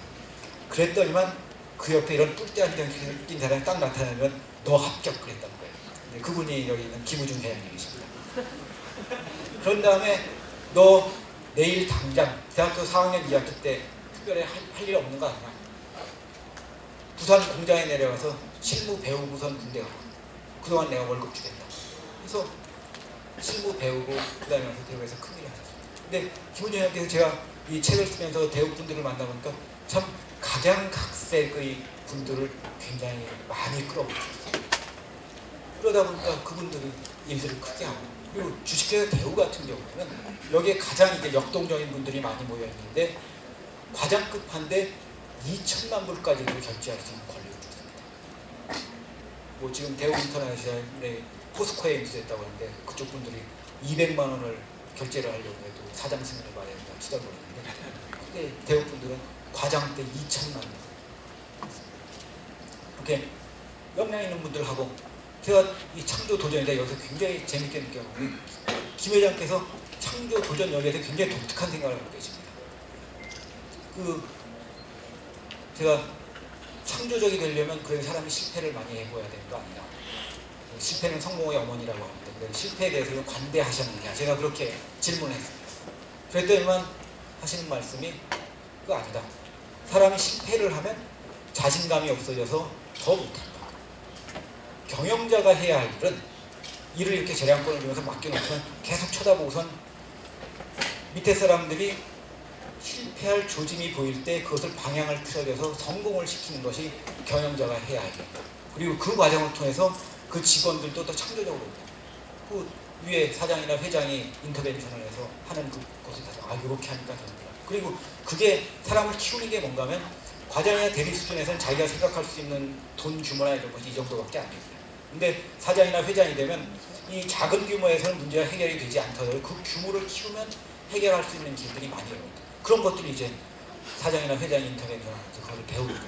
그러면서 창조를 할 수 있는 그 컴포넌트들을 더 많이 활용을 할 수 있게 됩니다. 그러면서 도전을 할 수 있는 그 자신감도 더 생기는 거로 더 창조적이 된다. 그래서 저는 이거 굉장히 재밌게 들은 창조와 도전에 관한 교훈입니다. 근데 김우중 회장께서도 아직도 제가 보기엔 굉장히 창조적으로 일을 하십니다. 제가 2010년 여름에 처음 만나 뵀을 때 저와 그때 상의하셨던 것이 지금 하고 있는 글로벌 YBM이라고 젊은이들을 위한 그 교육사입니다. 그때 이제 하셨던 말씀이 뭔가 하면 지금 한국에서 청년 실업이 문제가 되고 있는데 그거 왜 국내에서만 서로 치고받느냐. 여기 베트남 같은 데 나오면 일자리가 많다. 이런 데가 나오면 된다. 그러면서 아주 구체적으로 얘기를 하는 것이 뭔가 하면 한국에서 연봉 2만 불 받으면 별로 좋은 직장이 아니다. 뭐 2,200만 원, 300만 원. 썩 좋은 직장 아니다. 그리고 한국에서 살면 그렇게 해서 저축을 못한다. 어떤 경우에는 빚도 진다. 근데 베트남에서 연봉 2만 불 주는 직장은 굉장히 좋은 직장이다. 그러니까 성장을 빨리 하니까 경력이 훨씬 더 좋게 쌓인다. 그 다음 그쪽은 생활물가가 싸니까 아무리 쓰더라도 10,000불이면 생활비 다 해결한다. 그러면 1년에 10,000불 저축을 한다. 그러면 5년 뒤를 보자. 한국에서 직장을 갔던 사람은 좀 편했을지 모르지만 저축한 것도 남지 않고 경력도 별로 보일 게 없다. 그런데 이쪽은 처음에 힘들지만 5만 불이나 저축. 대학 졸업하고선 5만 불 저축할 수 있을 것 같아요. 5만 불 저축하고 그 다음에 경력도 훨씬 좋아졌다. 이게 훨씬 더 좋은 거 아니에요? 그래서 내가 그렇게 학생들이 할 수 있도록 교육을 하면 어떻게 되냐. 그래서 시작한 것이 지금 글로벌 YBM 사업입니다. 근데 저는 이게 굉장히 창조적이라고 느낀 것이 뭔가면 한국의 2000년대 초부터 청년 실업이 문제가 됐지만 그리고 정부에서 대책이라고 나왔지만 실질적인 대책이라고 나온 것이 하나도 없습니다. 하나도 없습니다. 근데 김 회장께서는 규모는 작지만 아주 구체적이고 실질적인 대책을 창조적으로 내왔어요. 그 창조적인 것이 왜 가능하냐? 본인이 세계 시장을 알기 때문에. 요 베트남에 보니까 베트남에 한국 기업이 3,700개나 있어요. 거기에 한국 사람이 많이 필요가. 그리고 한국하고 베트남 비즈니스가 커지면서 베트남 기업 중에서도 한국과 비즈니스하기 위해서 한국 사람들 필요가. 그럼 그 수요가 굉장히 많다. 그리고 보니까 많이 큰다. 그럼 그쪽 가서 하면 젊은이들도 자기를 실현할 수 있다. 그다음에 한국은 청년 취업 문제 완화될 수 있으니까 좋은가. 굉장히 창조적으로 내놓은 거. 그리고 지금 한국의 고령사회 문제에 대해서도 창조적인 대책을 비슷하게 내놓습니다. 한국의 50대, 60대 지금 일자리가 없다고 다들 이제 그만두는데 그 사람들이 쌓은 경험이나 역량이 신흥국에서는 굉장히 필요한 역량이다.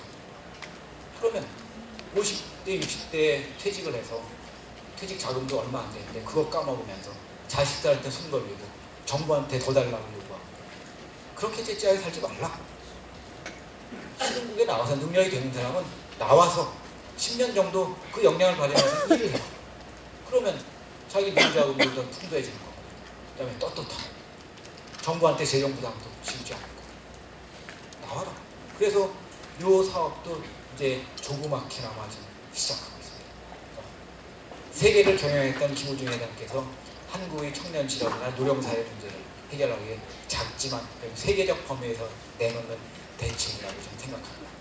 시간이 많이 지나갔으니까 제가 하는 얘기를 마치고 회장님께 마이크를 넘기려고 하는데 세 가지만 강조하고 싶습니다. 제가 말씀드렸다시피 한국에서 그동안 세계화하면 자꾸 선진국만 바라봤습니다. 그런데 실제로 신흥국의 사업 기획은 사람이 클 수 있는 데가 훨씬 더 많습니다. 이거 보고선 진취적으로 좀 나가야 된다. 그 다음에 배우의 세계 경영을 얘기했습니다만 그 중진국 출신의 다국적 기업이 자본과 기술력이 딸리더라도 잘 따져보면 경쟁력을 확보할 수 있는 것들이 굉장히 많이 있습니다. 그러니까 이거 잘 찾아서 해야 됩니다.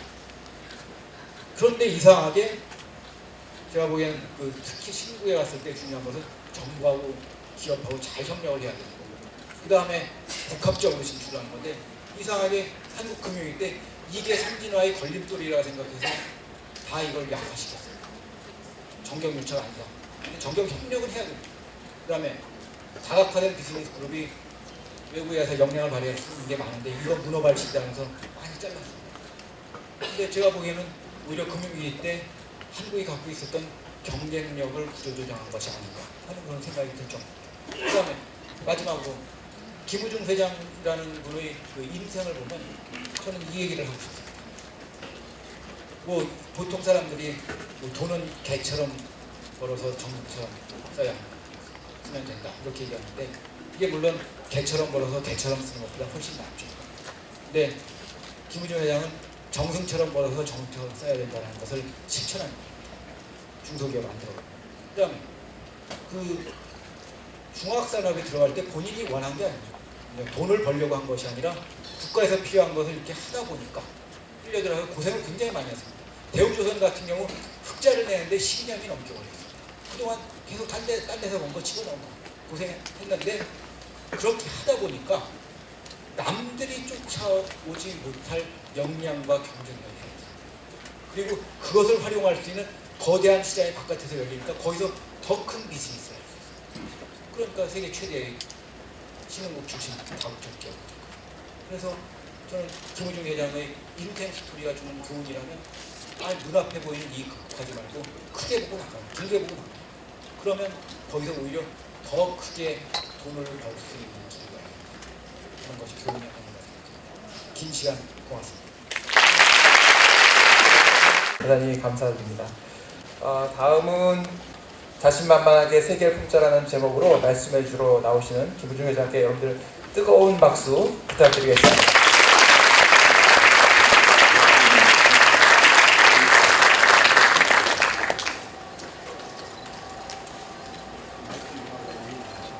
학생 여러분 반갑습니다. 돈도 많고 부족한 저를 모교가 잊지 않고 초청해 주셔서 진심으로 감사하게 생각합니다. 오랜만에 교정에 들었으니 옛 생각도 나고 감회가 새롭습니다. 학창 시절 밤 늦은 시간에 도서관에 나와서 대학로를 서서 멀리 바라보며 하늘을 쳐다보면은 마치 이 세상이 전부 제 것인 것처럼 자신감이 충만했습니다. 아마 연세인이라면 누구나 대학로를 마음에 담고 있을 것입니다. 상경연후에서 친구들과 함께 책을 읽고 토론하던 기억도 새롭습니다. 모교인 연세대학교는 저에게 많은 것을 베풀어 주었습니다.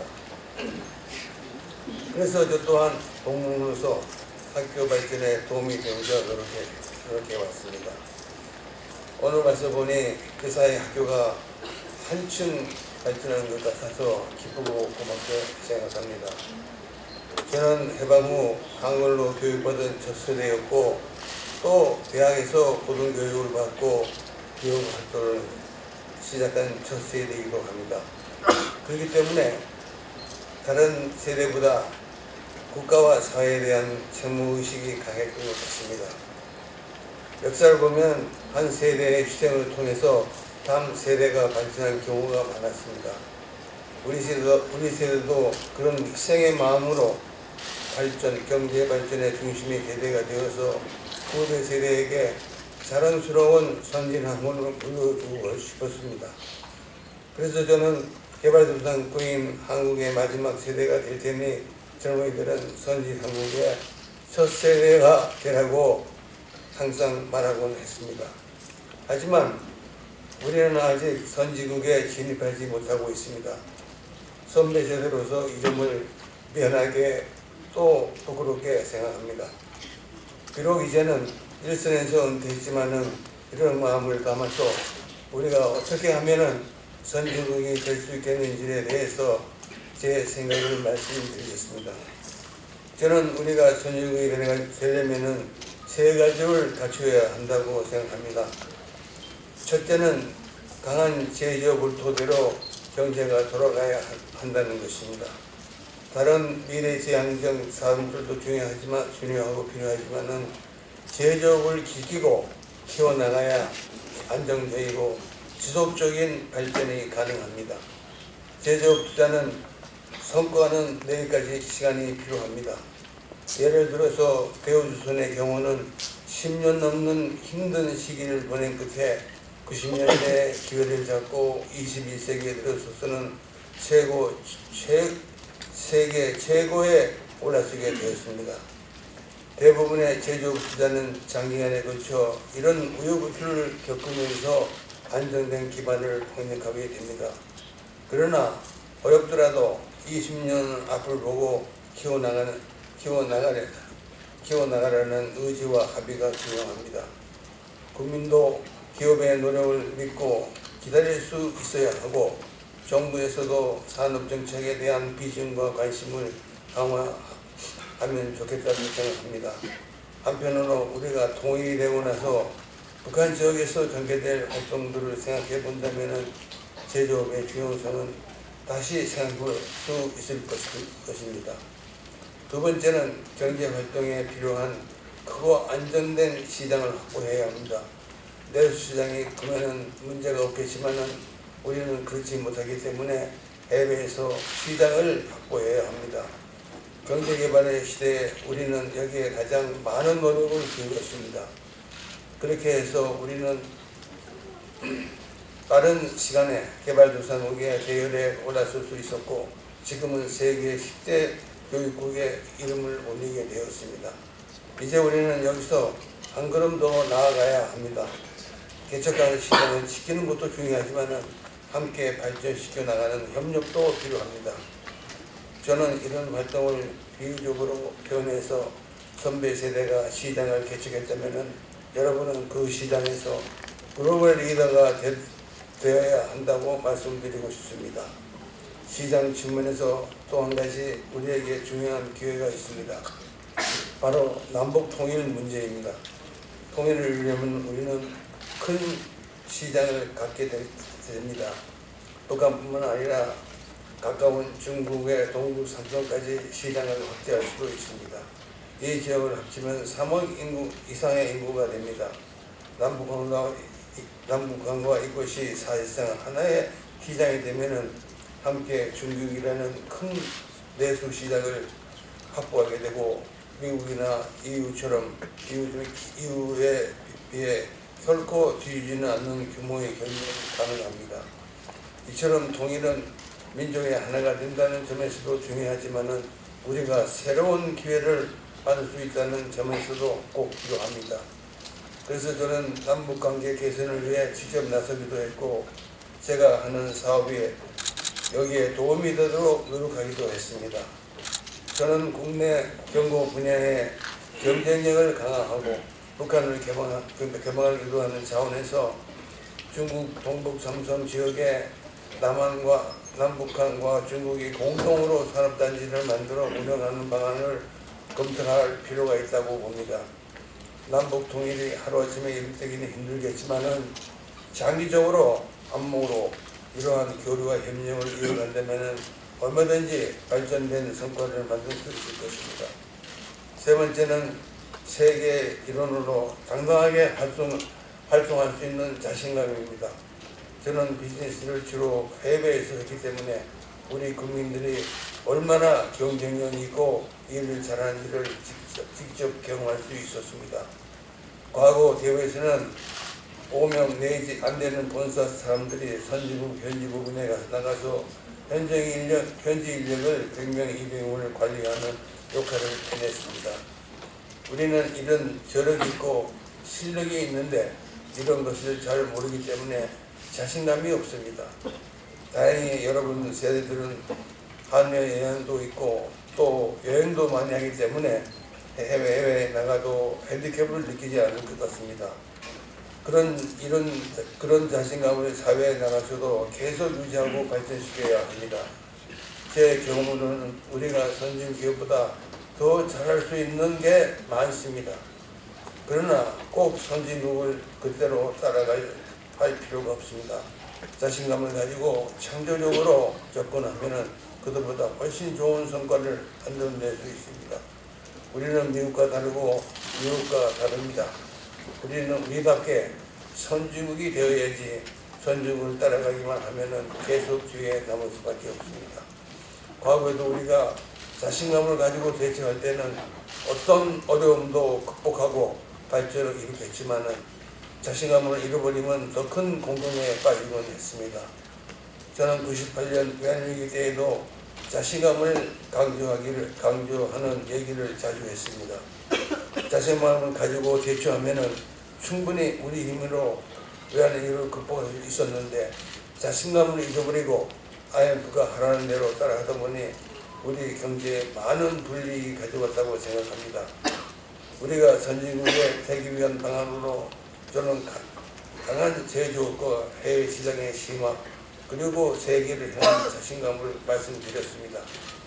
제 생각이 미래를 이어나갈 때 여러분의 도움이 되었으면 좋겠습니다. 지금 우리 경제가 어렵다는 말들이 많습니다. 왜 우리가 저성장과 정체라는 나쁜 상황에 빠지게 되었는지 또 어떻게 이 어려움을 극복할 수 있었는지를 한번쯤 진지하게 생각해 봐야 합니다. 외환위기 당시 그 원인을 기업에 돌리고 잘못된 구조조정을 시행하는 데서 지금의 어려움이 비롯됐다는 사실을 저는 책에서 지적한 바가 있습니다. 우리 경제가 안고 있는 저성장과 고용의 질 저하, 기업의 투자 의욕 상실 등의 원인이 어디에 있는지를 근원적으로 들여다본다는 마음으로 책을 읽어주시기 부탁드리겠습니다. 저는 요즘 베트남에 주로 머물면서 3,700개가 넘는 우리 기업들이 현재 진출에 열심히 노력하고 성과를 쌓아가는 것을 감격적으로 보고 있습니다. 이제 우리도 중소기업들이 과감하게 해외로 나가 규모의 경제를 토대로 경쟁력을 갖춰야 합니다. 우리 경제가 강해지려면 대기업 중심의 경쟁력도 필요하지만 중소기업들도 함께 강해져야 합니다. 그래서 독일의 보시나 일본의 교사례 같은 세계적인 전문기업이 생겨나야 합니다. 그러기 위해서는 중소기업도 독자적인 마케팅 역량을 갖춰 나가야 합니다. 저는 우리나라에 100억 불 이상 수출하는 강한 중견기업들이 100개 이상 생겨나면 우리 경제는 굉장히 강해지고 탄탄해질 것이라고 생각합니다. 과거에 제가 세계 경영을 추진할 때는 대우가 진출한 나라에 산업공단을 만들어서 우리 중소기업들과 동반 실주를 하자고 제안도 했고 실행한 적도 있습니다. 중소기업은 혼자 해외로 나가기 힘드니 함께 기반을 만들어 나가면 더욱 좋을 것 같습니다. 저는 후배 여러분께 앞으로 동남아 시장에 대한 관심을 많이 가지라고 조언하고 싶습니다. 베트남 같은 나라는 앞으로 15년에서 20년 내에 아세안 국가 중 싱가포르, 홍콩 등 도시국가를 제한하면 가장 발전한 나라가 될 것으로 저는 보고 있습니다. 인도네시아도 인구가 많고 잠재력이 매우 큽니다. 그러니 우리가 이런 나라들과 더욱 관심을 가지고 진출해서 교류와 협력을 확대해 나가면 좋겠습니다. 제가 해외에서 비즈니스를 할 때는 조국의 힘이 없어 수모를 쥐고 불이익을 당한 적이 많았습니다. 나라가 약하면 국민들이 길을 펴지 못합니다. 그러니 여러분도 조국이 강해야 개인의 발전도 가능하다고 생각합니다. 항상 국가를 마음에 담아 두어야 합니다. 앞으로 사회에 진출하는 조국에 지지를 하거든 조국에 대한 자부심을 가지고 당당하게 세계 무대로 경쟁해 주시기를 부탁드립니다. 저는 미래를 위해 우리 주민들에게 제2의 창업세대가 되어달라고 부탁드리고 싶습니다. 좋은 기업이 계속해서 많이 생겨야 경제도 크고 국가도 강성해집니다. 앞으로 보다 많은 젊은이들이 기업가 정신을 가지고 창의의 꿈을 키워갔으면 좋겠습니다. 비록 저는 세계 경영을 완성하지는 못했지만은 제 대신 여러분이 해외로 눈을 돌려 더 큰 꿈을 완성해 주신다면 더없이 기쁜 일이 없을 것입니다. 그런 바람을 담아서 대학생 중에서 제2의 창업세대를 꿈꾸는 학생이 선발해서 해외에 동행하면서 제가 보여주고 해줄 수 있는 조언과 함께 나눌 기획을 만들어 보려고 합니다. 후배 여러분께서도 관심을 가져주시면 고맙고 영광스럽겠습니다. 이런 제 생각이 젊은 대학생들에게 도움이 된다면 언제든지 가서 조언해드리고 싶은 마음입니다. 저는 이미 나이가 들었으니 젊은이들에게 기업가 정신을 심어주고 또 해외 진출도 도와주는 마음으로 여생을 살아가려고 합니다. 글로벌 YBM 교육도 그런 마음으로 시행하고 있습니다. 우리 젊은이들이 진취적인 꿈과 비전을 가지고 해외에서 반드시 성공하도록 좀 경험과 노하우를 전수하면서 끝까지 성실껏 도와주려고 합니다. 이 젊은이들이 이루어낸 성취의 결과를 생전에 직접 볼 수 있다면 이보다 더 큰 행복이 없을 것이라고 생각합니다. 내 삶의 마지막 풍경을 이렇게 남겼으면 좋겠습니다. 오늘 의미 있는 자리에 저를 초청해 주신 데 대해 다시 한번 감사드립니다. 여러분 선배로서 연세대의 이름을 걸고 부끄럽지 않게 살았다는 얘기를 드리면서 앞으로 후배 여러분께서도 전세인의 자부심을 가지고 세계 무대로 여러 분야에서 전문가로서의 역을 쌓아나가기를 부탁드립니다. 여러분께서 이 사회 지역으로 우뚝 서는 오교 발전에도 도움을 주시기 바랍니다. 후배 여러분이 전투를 빌면서 많은 분들이 제2의 장흥 세대가 되겠다는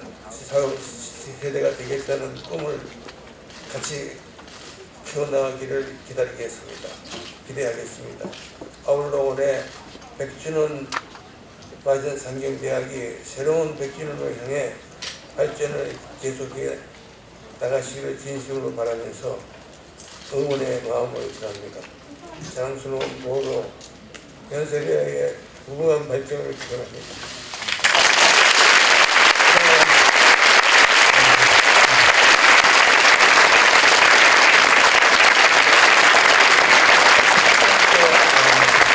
말씀을 통해서 우리 친구에 대해 뜻깊은 이야기 전해주셨습니다. 진행상 질문을 한 2가지 정도 수여놨습니다. 첫 번째 질문은 글로벌 경쟁 시대에 살아남기 위한 대한민국 청년에게 주시고 싶은 말씀은 어떤 것이 있는지 신장식께서 제가 보기에는 회장님께서 그 제목을 잡은 것도 자신을 원만하게 세계를 보자. 세계를 나갈 때 계속 김 회장님께서 감정한 것은 선진국들 하는 거 그대로 따라와서는 우리는 안 된다. 선진국들 9 to 5 일하는 거 해서 우리 안 된다. 나는 다르게 일해야 된다. 더 많이 일하고 방법도 다르게 하고. 그런데 그런 다르게 하는 것을 하려면 내가 자신감이 있어요. 자신감이 없는 사람들은 교과서를 찾습니다. 누가 교본이라고 이거 하라 과외 듣고. 그런데 자신 있는 사람들은 이 상황이 어떻게, 이 상황에서 필요한 것이 무엇이다. 그래서 그걸 찾아갑니다. 제가 보기에는 김 회장님께서 평생을 통해서나 책을 통해서 던지는 메시지는 나는 어렸을 때부터 계속 그런 것을 찾아 나갔던 사람이에요. 이 대우는 그것을 통해서 성공을 했다. 그러면 지금의 젊은이들도 세계를 나갈 때 그냥 남들이 따라하는 거, 좋다는 거 따라하지 말고 내 머리를 갖고 내 자신감을 갖고 거기서 뭔가를 찾아내서 세계에 뛰어들어요. 거기에 대해서는 어떤 글로벌 스탠다드라든가 골든 룰이라든가 이런 것이 없습니다. 그것은 자기가 창조적으로 찾아야 돼요. 그런데 그 창조적으로 가려면 자기가 자신감을 갖고 내가 할 수 있다. 그리고 조금씩이라도 그걸 해본 경험이 쌓이고 축적이 되면서 그런 것들이 가능해지는 것이라고 생각합니다. 그리고 또 한 가지 질문 더 하고 저희가 질문 Q&A를 마치도록 하겠습니다. 가장 중요한 가치관이 무엇이라고 생각하시는지 질문들이 여러 개가 들어왔습니다. 그래서 가장 중요하게 회장님께서 생각하시는 가치관을 학생들에게 하나의 문장 또는 하나의 단어로 얘기해 주신다면 어떻게 말씀해 주시는지 해주시면 좋을 것 같습니다. 제가 보기에는 김 회장님께서 가장 중요하게 생각하는 건 공동체가 아닌가 생각합니다. 제가 김 회장님을 처음 만나뵀을 때 저는 신문 기자도 15년 해보고 그랬더니 김 회장님을 직접 뵐 일이 없었습니다. 그냥 보통 비즈니스맨으로 생각했죠. 근데 처음 만나서 4년 전에 만났을 때 저는 기업 경영이나 그런 얘기를 많이 들을 줄 알았는데 계속 한국이 어떻게 돼야 되고 한국 기업인들이 뭘 어떻게 해야 되고 젊은이들이 뭘 해야 되고 그런 얘기만 계속 하십니다. 그래서 제가 그 다음에 이제 점심 식사를 한 자리에서 주제 넘게 김 회장님께 뭐라고 그랬냐면 김 회장님께서 그전에는 민간 혁신가였다면 프라이빗 안트프로너였다면 지금 사회적 혁신가로 소셜 안트프로너로 진화하고 계시는 것 같습니다. 제가 그렇게 말씀을 드렸습니다. 그런데 그 다음에 계속 만나보니까 제가 정말 주제 넘게 알지도 못하면서 그런 말씀을 드렸던 것 같아요. 나중에 만나면 만날수록 김 회장님은 처음부터 소셜 안트프로너였습니다. 처음부터 사회적 혁신가였습니다. 그리고 그걸 갖고 비즈니스에서 성공을 했습니다. 그래서 제가 책에서 세계를 경영한 민족주의자라고 했을 때도 뭐라고 썼냐면 김 회장의 기업 발전과 국가 발전이 다 중요했는데 둘 중에 뭐가 더 중요한 선택을 하라고 하면 국가를 선택했습니다. 그런 표현까지 썼습니다. 그래서 제가 보기에는 김 회장님의 젊은 이런 전체 한국 사회에서 전개된 메시지는 공동체를 바라보면서 이렇게 해요. 저는 아마 아마 그게 가장 중요한 게 아닌가. 제가 김 회장님의 속을 얼마나 제가 이해를 했는지 제가 이해한 가장 중요한 메시지였지 아닌가 싶습니다. 네, 훌륭한 답변. 네, 감사드립니다. 네, 그 정도면 될 것 같습니다. 네, 박수 부탁드리겠습니다.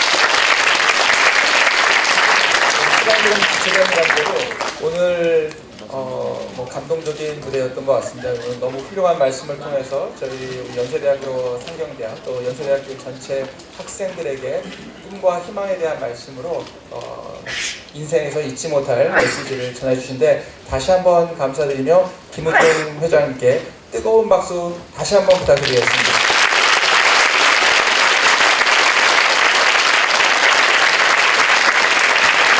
오늘 상경대학 창립 100주년 기념 김우중 회장 특강을 행사는 이것으로 마치는 것으로 하고요.